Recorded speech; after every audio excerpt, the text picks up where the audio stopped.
Hi everybody, it's Tom, and moving along here with this Jeep. I'll show you guys what I've been doing here.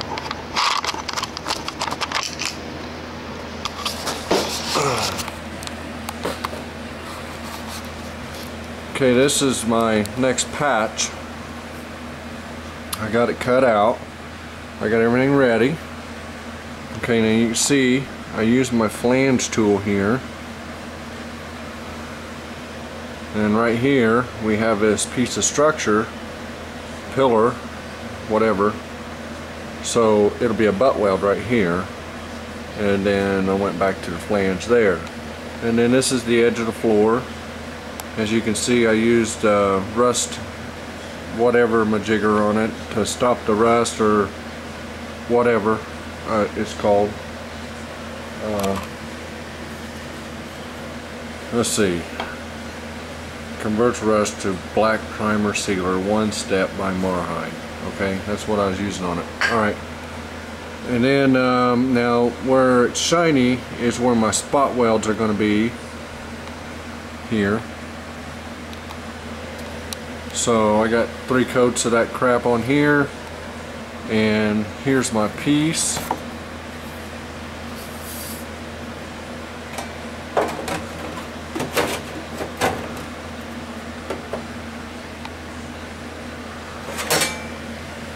It's got the lip on it, and my holes are all in it for spot welding, and I got some holes in the top for screws. So let me put that on there and you guys can get a look at it. Bear with me, I got one of these old school tripods. You got to screw the thing in every time. Okay, here we go.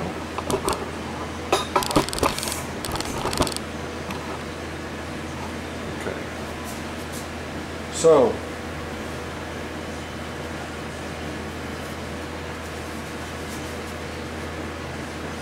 I'm going to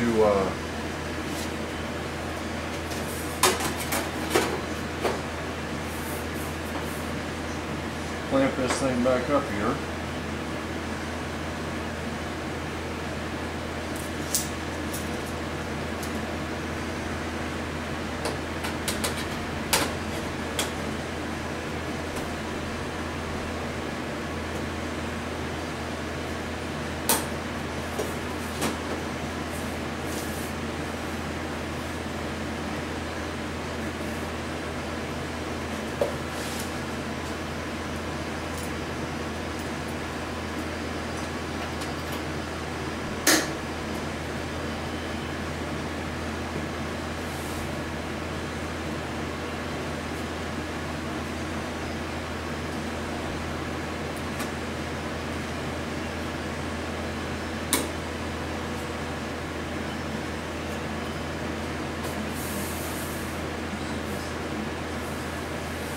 Okay, now I can put my screws back in.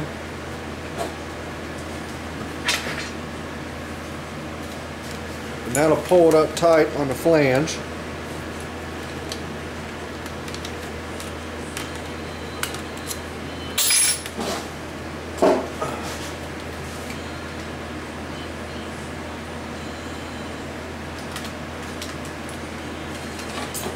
Here's my flange tool I use. Just your Harbor Freight special. I think I gave like $18 or $20 for that.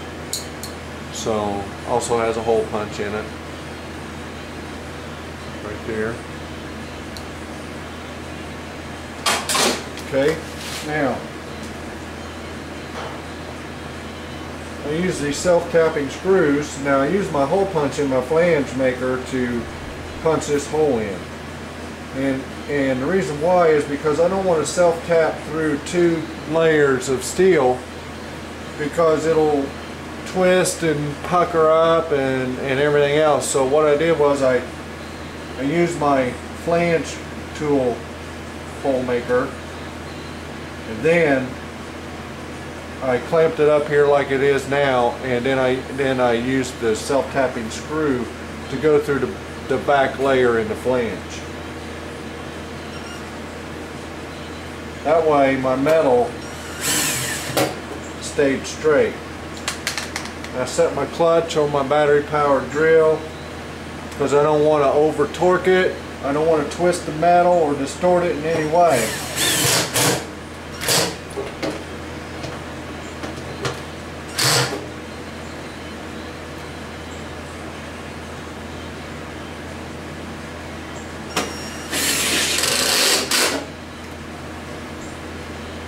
Just want a nice snug fit on that is what we want.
See, I got my screws in.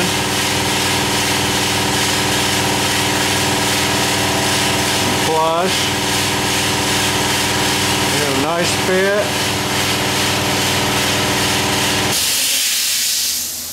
Very small gap there. We're flush all the way through here. This is our butt weld again, right here. Is our butt weld, and then back to the flange, and then butt weld on the sides.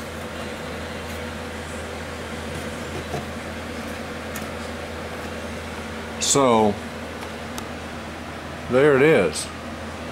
Let's see if we can get a shot underneath how bad it is right here, which I don't think it's bad. See, that'll line up fine right there. The radius is it's as close as I'm going to get it on my bend there. Oh.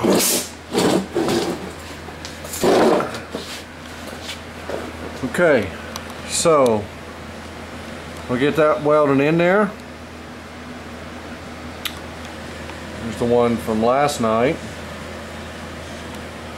We'll get that welded in there, and then we'll move on down to this mess. So that's what I've been doing today.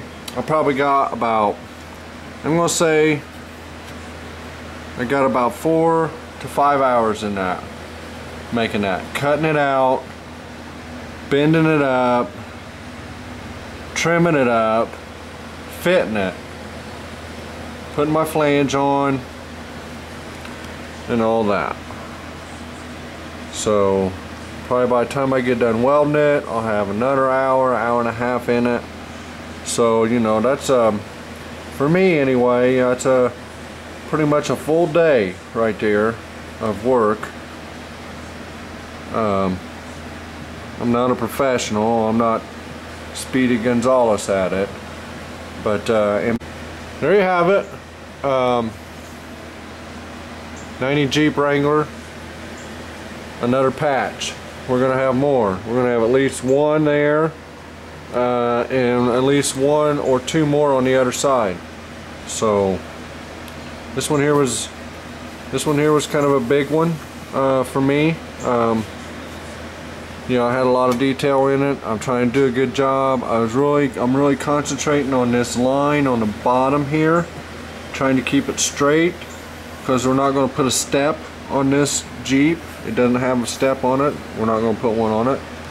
So this is all exposed from the rear of the flare extension, which bolts on here like this. It's all raw, bare. There's no step. Some have steps here, and you don't see this bottom lip. So I wanted to do a good job on that, and we'll have to carry that out. This is going to be a big patch. We're going to have to cut it right here. Notice that dent right there. I haven't decided exactly how I'm going to do that. I don't want to get up into here. Definitely don't want to get up into there. Probably going to cut it along here and hammer and dolly that straight, and then come on up here and straight over. Something like that. So, well, there we go. Let me get it tack welded in and move on to the next patch, and we'll turn the camera on again tomorrow and see what happens. So take it easy, everyone.